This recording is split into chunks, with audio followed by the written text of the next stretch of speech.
Salom hurmatli o'quvchilar, demak bugun biz sizlar bilan hajmiy konsentratsiyalar mavzusi haqida gaplashamiz. O'tgan safar foiz konsentratsiya haqida tushunchaga ega bo'lgan edik. Foiz konsentratsiya deb nimaga aytiladi?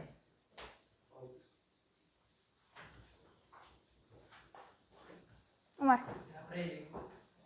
Foiz konsentratsiya nimaga aytiladi?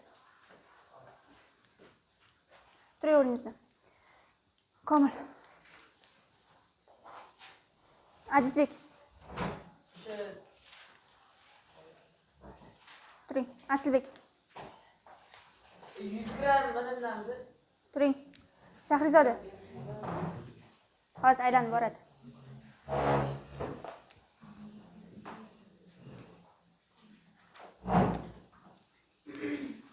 Feruz Shahnoz. Muzaffar. Suhrob. O'lvoring. Malika. O'qib bering demadim. Ra'no.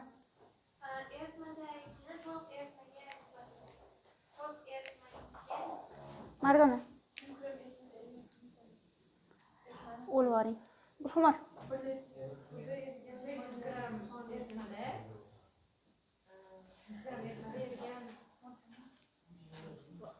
Nilufar.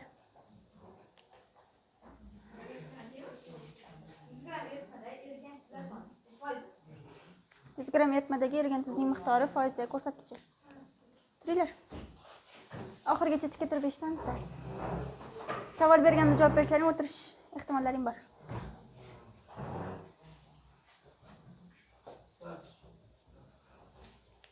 Majlisga savol beraman faqat. Xo'p.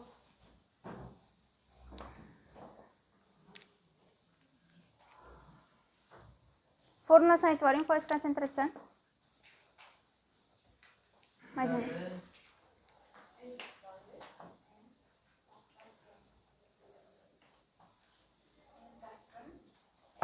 Turing.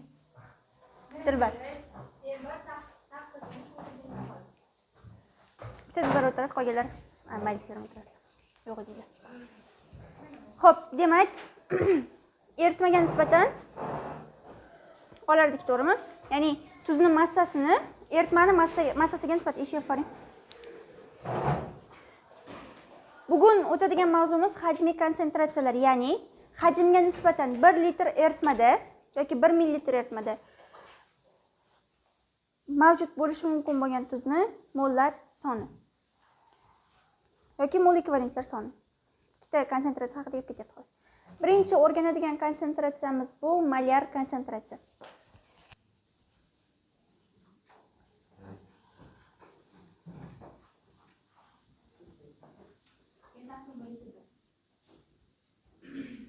Qoidasi bo'ladi, 1 litr eritmada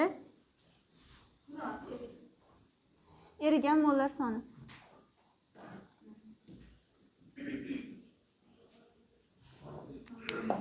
Demak, molyar konsentratsiyani biz katta M bilan belgilaymiz. Birligi. Ya'ni molyarlik tushunchasi. 1 molyarlik, 2 molyarlik, 3 molyarlik. Misol uchun 3 molyarli eritma degani bu 1 litr suvda 3 mol modda bo'ladi degani. Kim tushunmadi shu joyga? 3 molyarli eritma degani 1 litr eritmada 3 mol modda bor degani. Endi savol, 3 molyarli 2 litr eritma desa, modda miqdori qancha bo'ladi? 6. Hamma tushundimi? Yo'q.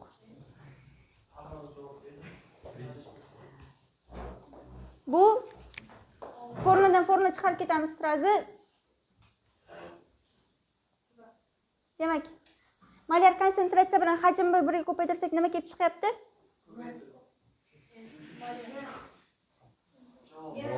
Modda miqdori kelib chiqyapti. Yoki proporsiya qo'ysak bo'ladi. 1 litrda 3 molyar 3 mol modda bo'lsa, qancha dedim eritma hajmini?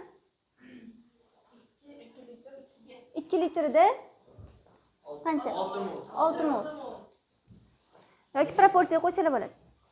Xuddi anonga o'xshab, misol uchun foiz konsentratsiya 30% degani, ya'ni o'sha konsentratsiyasi 30% degani, bu 100 gram eritmada 30 gram tuz bor deganik, to'g'rimi? Bunda ham 3 molyar degani 1 litr eritmada 3 mol modda bor. 1 litrga nisbatan olamiz. Agar millilitr berilsa, litrga o'tkazamiz. Oyna ochib qo'ying. Isib xona. Nima qilar ekanmiz? Millilitrda berilsa? Savol. 1 metr kub necha litr? 1 metr kub? 1 metr kub. 1000 litr. 1 detsimetr kub. 1 litr. 1 litr. 1 litr. Detsimetr kub bilan litr birga yuradi. Misol uchun 1 detsimetr kub degani 1 litr degani. 20 detsimetr kub bu 20 litr. Santimetr kub millimetr bilan birga yuradi. Eslab qolamiz. Demak, misol uchun masala beriladi. 80 gram natriy gidroksid eritmasining molar konsentratsiyasini toping agar 0,5 metr kub bo'lsa eritmani hajmi.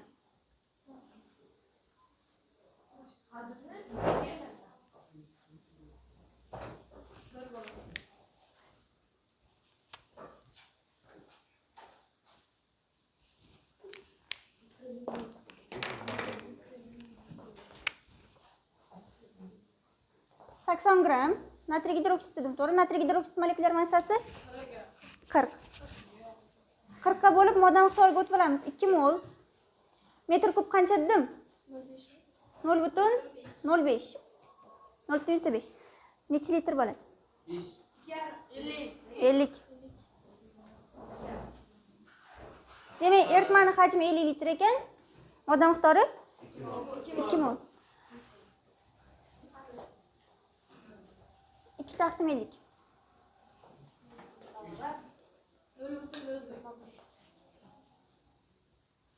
Yoki proporsiya qo'yamiz. Agar 50 litr eritmada 2 mol modda bo'lsa, 1 litrda qancha bo'ladi? Bu ham xuddi o'sha narsa. Molar konsentratsiya bu 1 litrdagi erigan mollar sonini topish maqsad. Kim tushunmadi?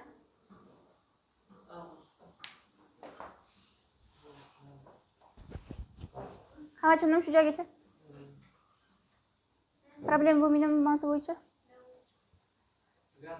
Yozib olinglar.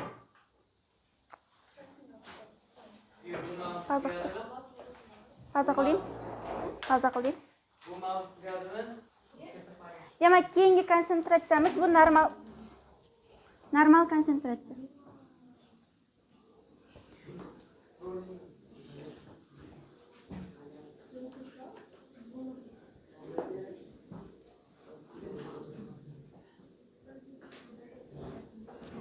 Demak, qoidasi 1 litr eritmada erigan ekvivalent mollar soni.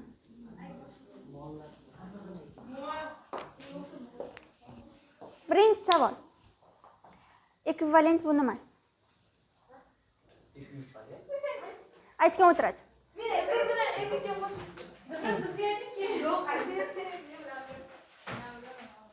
Ayting. 1 litr eritmaga ekvivalent mollar soni. Endi savol, oksidlar ekvivalent qanday topiladi? Yana Dilbar. Sayyora o'rnini Dilbar egallayapti.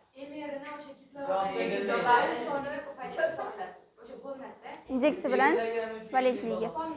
Xo'p, asoslar ekvivalent qanday topiladi?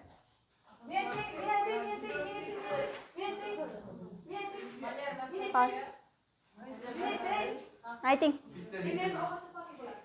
Kislotalar. Ayting.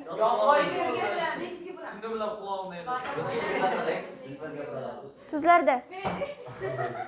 Ayting.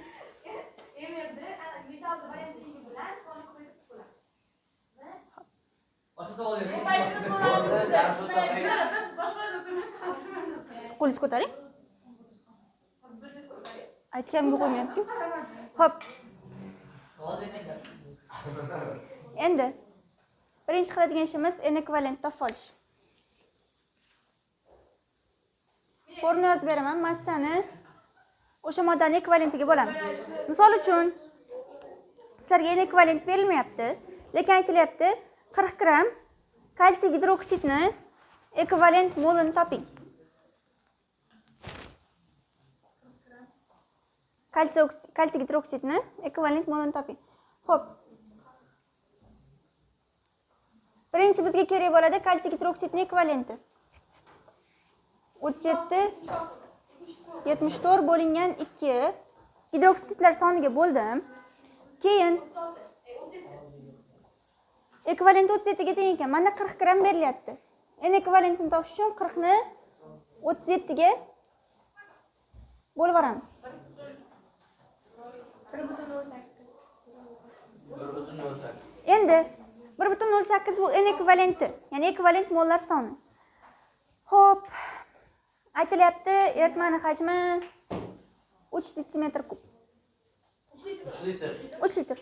1,08 ni bo'lamiz 3 ga.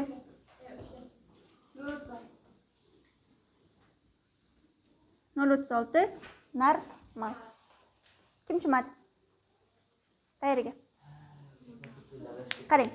Birinchi N ekvivalent topilyapmiz. Formulaga qarang, bizga N ekvivalent kerak, to'g'rimi? Ekvivalent mollar sonini topish uchun o'sha moddani berilgan massasini o'sha moddaning ekvivalentiga bo'lib yuboramiz. Misol uchun 40 gram kalsiy gidroksid berilyapti, uni ekvivalent molini topish uchun o'sha 40 gramni kalsiy gidroksidning ekvivalentiga bo'ldim. 37 chiqdi, bo'ldim, 1,08 chiqdi. Endi mana N ekvivalent 1,08 ga teng ekan, eritmani hajmi 3 litr. Normal topish uchun 1 litrda 1,08 3 ta qancha deb olsam bo'ladi? 1,08 3 ta 1 da qancha? Kim tushunmadi? Ha, tushundimi?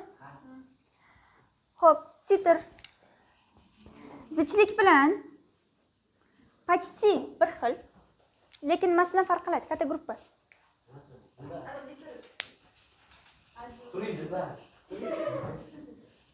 Bu ixtiyoriy savol.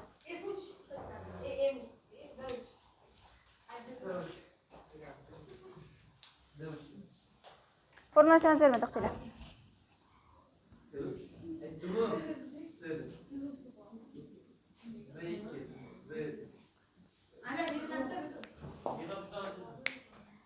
Zichlik bilan nimasidan farq qiladi?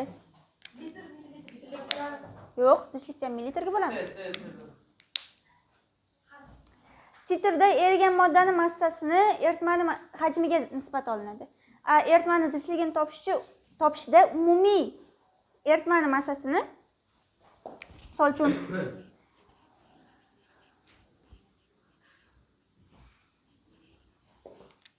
bu eritmani titri, bu eritmani zichligi. Почти bir xil formula. Faqat bunda erigan moddani hajmiga nisbati, bunda polniy eritmani massasini polniy eritmani hajmiga nisbati. Kim tushunmadi? Ha, tushundim. Bu hajmiy konsentratsiyalar edi. Va bizda yana bitta shunaqa konsentratsiya bor, molyal konsentratsiya degan. U erituvchiga nisbatan olinadi.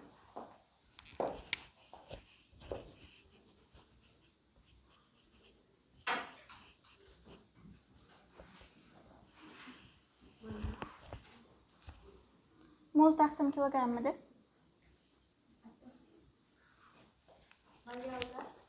Ana ochib ko'ring. Mol taqsim kilogrammi? Mol taqsimmi? Birligida?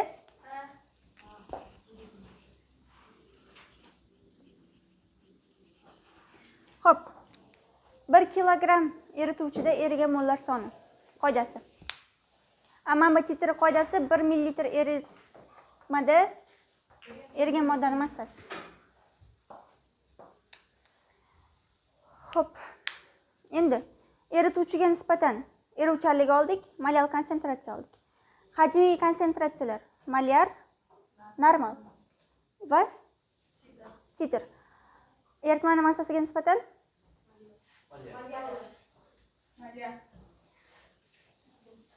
foiz. Molyalda erituvchiga nisbatan dedik-ku. Demak, erituvchiga nisbatan qaysilar? Suvga nisbatan. Suvga nisbatan Malyal bilan qaytaraman. Erituvchiga nisbatan, ya'ni suvga nisbatan malyal bilan eruvchanlik. Eruvchanlik 100 gram suvga nisbatan, 100 gram erituvchiga nisbatan, malyal 1 kilogram erituvchiga nisbatan. Ketdi. Malyar bilan normal 1 litr erituvchiga nisbatan, atitr 1 millilitr erituvchiga nisbatan. Voy, eritmaga nisbatan. Uchalasi 1 litr yoki 1 millilitr eritmaga nisbatan. Hajmiy konsentratsiya. Eritmaga nisbatan foiz. 100 gram eritmaga nisbatan. Demak, erituvchiga nisbatan qaysilar ekan?